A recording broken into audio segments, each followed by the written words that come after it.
mi sa imo, ma'am. Tulong sakto. Remy Pilme. Igwapalo, may walay makeup. Love ka sa Cebu, ma'am. Love ka na mo mga Cebuano, ma'am. Fresh na fresh. Davao, taga Northern Ireland. Ma'am, pwede ba may mangutana, ma'am? We heard from Attorney Kaufman na nakompleto na daw kuno ang iyang mga legal team, na daw kuno isa ka Pilipino. Are you confident na madaog na to ni atong kaso para sa atong former president?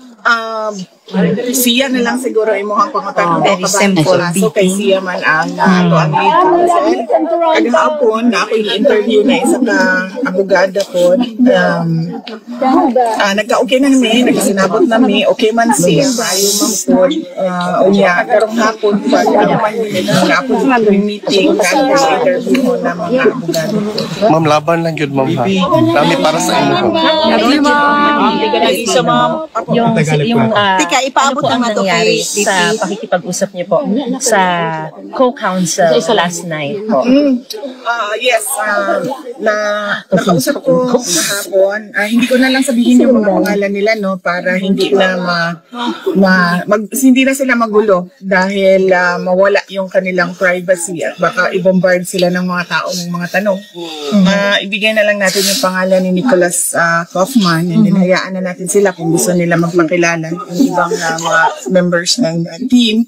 Nakausap ko siya and very intelligent, mataas yung experience na 19 years na ang experience niya dito sa ICC. Wala siyang ibang experience except ICC. So medyo alam na niya yung mga ins and outs of the court. And binubuon niya ngayon yung mga personnel sa ilalim niya. So ongoing yung mga interviews and merong meeting na mangyayari mamaya. So ilan po ang kinausap niya? Isa lang po siya? Kahapon, yes. Ang assistant counsel. Pero ilan po ang bubuo dun sa legal team, defense team po? Initially, core of 5. Pero depende yun sa kung gaano kadami at gaano kalaki yung trabaho na kailangan nilang gawin. Pero initial lang nung tatlo ang maiwan. Ma'am, nasanari po kasi si Attorney Kaufman na may Filipino rin po. Gaano kalaki yung role ng Filipino lawyer sa defense team po ng Pangulo? Yes, kailangan ng Filipino lawyer kasi merong mga i-argue doon na batas ng Pilipinas. Meron talagang Filipino lawyer kasama. Sinadil Dea po ba? Wala pa kaming nagsi-shortlist pa. Yung inutusan ko na mag-interview kay Nicholas Kaufman, inutusan ko siya ngayon na maghanap ng Filipino lawyer. Pero shortlist pa. ICC accredited naman. Likely hindi na. Kasi ilan lang naman yung ICC accredited. But we'll see. We'll see. Depende sa abilidad ng lawyer. VP, yesterday po sinabi niyo po si mother niyo po ay nag-decision po na pumunta po nito dahil siya ay makakisita. Kumusta na po siya? Okay lang naman. Kailan po siya ma'am darating? Nagsabi siya na kahit hindi naman siya nakapasok lang. Basta malaman lang daw ni President Duterte na dumating siya at nag-express ng kanyang moral support sa pinagdadaanan ni Pangulong Duterte ngayon. Next week, I think aabot ata siya sa birthday, ma'am.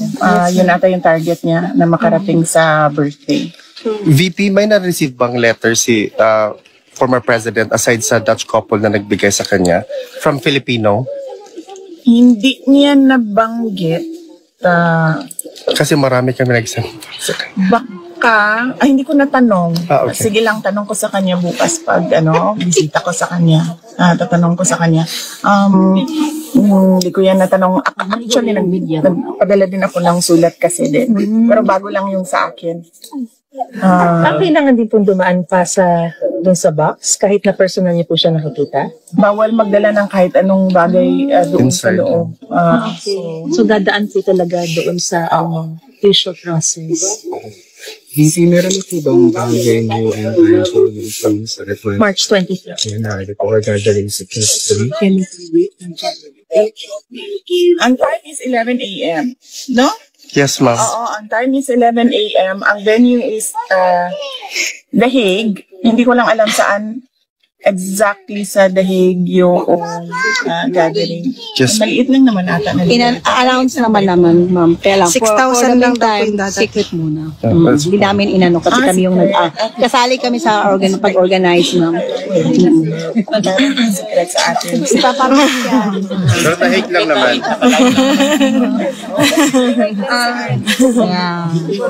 Walang kasali yung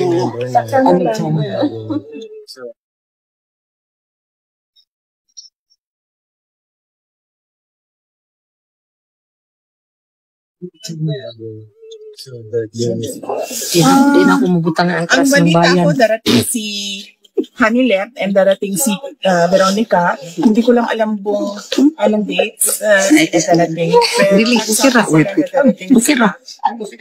Eh, pagduko-duko niya. Yes, and yung darating. Siguro on the day of the birthday ata. Hindi ko lang sigurado pa, hindi ko pa nakita yung flight dito. Kong Pulong po. Si Congressman Pulong Duterte, wala pa siyang date. Pero may visa na po. Hindi ko pa alam, hindi pa kami nagkausap ni Congressman Pulong. And Mayor Baste hindi na talaga tutuloy. Si Mayor Baste ay parang pagkakaintindi ko sa sinasabi niya pagkatapos na ng election kasi kailangan niya asikasuhin yung campaign doon sa Davao City. Conversation na yung nagdadala ng mga personal. Nang pasensya na po, hingi na rin po namin yung reaction niyo po sa sinabi. Nag-live po kasi si Attorney Harry Roque. May sinasabi po siya na, and I quote, talaga naman ako'y taga-sunod ni VP Sara. Susunod ako sa sasabihin ni VP Sara. At yan po ay walang halong kaplastikan. Kita niyo nga, sumunod ako sa kanya sa unit team. Ano nangyari? Pwede po ba kayo mag-react sa sinasabi po niya? Hindi ko anong context ba yun?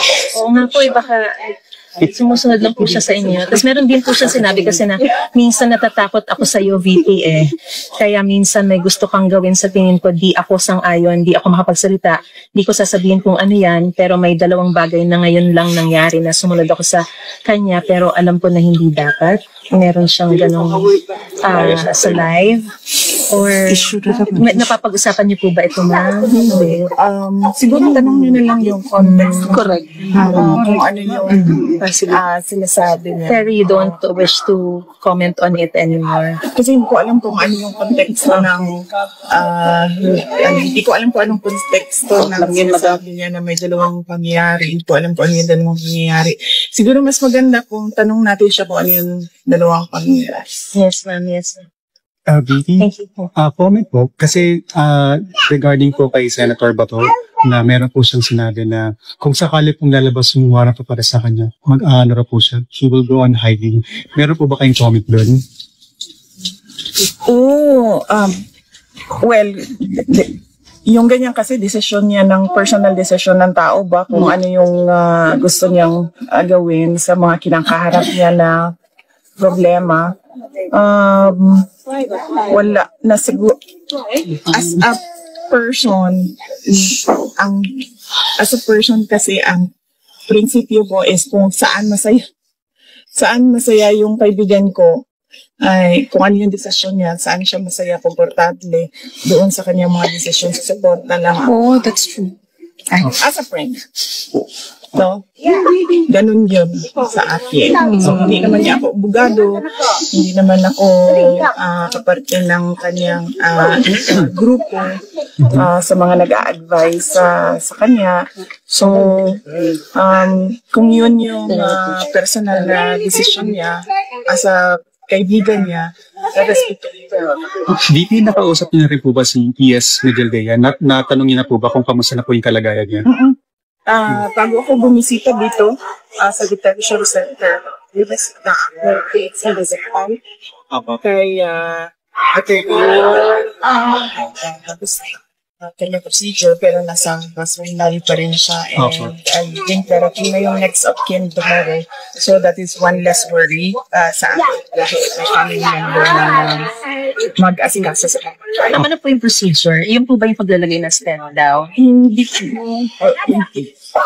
ko sabi hindi ko alam kung sinabi na niya Tanong na lang natin si ES Medialdea kung ano yung procedure. Ma'am, nakausap din po namin si Senator Robin kasi ang nabanggit po ni Senator ay may bilin daw po palagi si ES Medialdea kasi kahit daw po nakakonfine na siya, kahit daw po nandun sa hospital, ang una pa rin daw po nang inisip si dating Pangulong Duterte. So, nung nakikita niyo po ba si ES Medialdea, meron din po siyang sinabi sa inyo na bilin or meron po ba mga gustong ipagawa sa inyo si ES? Meron po bang ganun, ma'am? Wala siyang bilin sa akin. Napag-usapan lang namin yung kanyang health condition. Yun lang yung And successful naman yung procedure. Na lang din. And then, kung ano yung mga advice niya. Okay. Ma'am, question din po sa Pilipinas naman, ma'am. Kasi meron pong mga sorties ng PDP na meron daw pong na-cancel.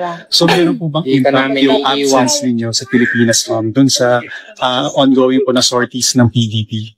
PDP laban, sorry. Wala, kasi hindi naman ako member ng PDP, no? So, hindi ko alam yung schedule nila. So, hindi yung absence ko yung kabilang ng mga cancellations nila.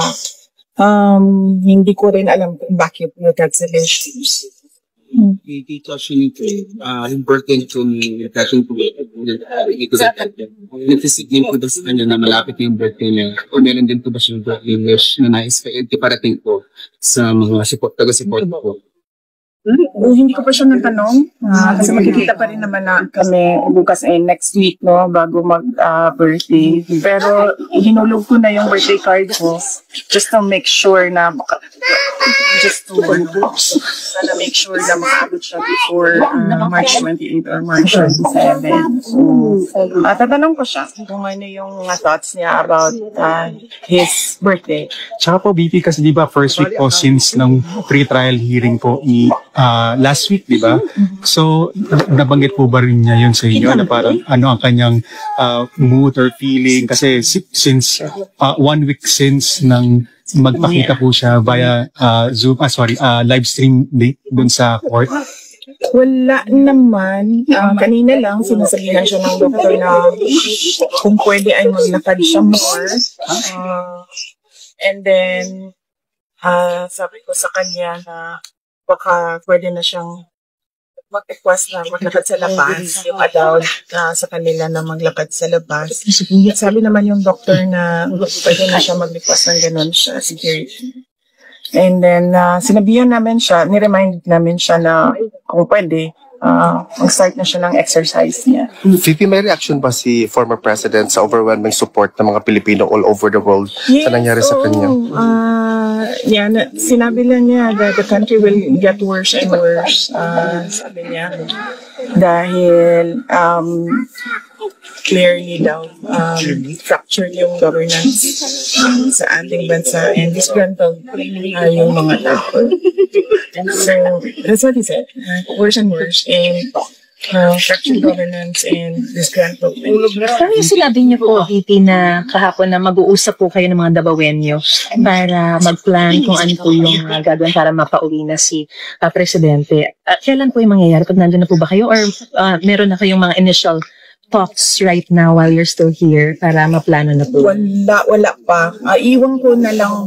Kung gusto nila pag-usapan na ngayon, iwan natin yun doon kasi may mayor naman sila, may vice mayor naman sila, may mga konsehal naman sila. Hindi ko pa matutukan yan ngayon kasi kailangan ko nang buuhin at tapusin itong sistema dito sa The Hague. At yes, ang next na pag-uwi ko sa Davao ay sa election day pa dahil bumoto ako sa halalan. Dito yung sinabi niyo po kanina, sinabi po ni Dati Polo, so be it. Ano po yung mensahe niya kay Pizza? So be it, he was referring to his fate. Sabi niya, iba pa sa Diyos ko na yan lahat. And ano ba sinabi niya? Iba pa sa Diyos ko na yan sa lahat. Kung anong mangyari sa buhay ko. So, ang hirap mag-recall from memory. Kasi ang paper and pen doon sa loob. Parang ibig sabihin po ba noon, parang kumbaga parang tanggap din niya kung hindi siya makabalik ng Pilipinas. Meron din po kayong sinabi. Sorry. Paano siya? Hindi naman ganun. Sorry po. Nagtatanong lang po. Relax guys, relax. Don't draw me. Relax. Sinabi na sa Senado po, na Enjoy lang tayo. Relax na muna. mababalik Tabi sila kami. Duterte sa Pilipinas. Relax guys, relax. Ang nagsabi nun, yes. Meron po ba kayong ibig sabihin doon na, sorry, pasensya na po Okay, kayo. no worries. Nagtatanong lang ako, nagka-clarify lang po ako kung ano pong ibig sabihin po. Ang ibig ko sabihin nun is yung discussion Positive naman, hindi sa Senate. Meron silang discussion kung